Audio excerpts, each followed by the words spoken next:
好来，乡亲啊，这个大乐透的头奖昨个开出来了，总彩金是1.07亿，一个人独得，是这个台南市北区一间采矿行开出来的。这间采矿行真旺哦，去年的10月才开出着一届大乐透的头奖，想袂到新正年头佫开出着大奖。另外，这个台湾彩券讲已经连讲25期的威力彩，明仔载嘛要开奖。头彩的奖金5.6亿，是今年过年以来彩金上悬的头奖。头下放甲真响，规间店充满喜气。这摆1亿700万的头彩奖金开伫台南北区这间彩券行，一个人得奖。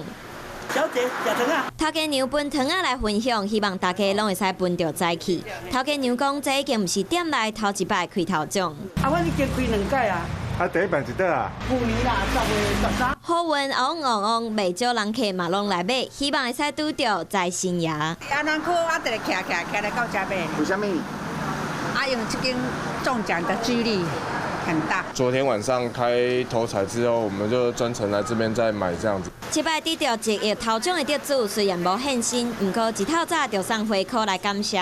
台彩表示2月18继续开奖，大乐透头彩奖金保证1亿。另外已经讲25期的威力彩2月18嘛会开，头奖5亿6千万，是今年过年以来上悬的金额，就看谁上幸运。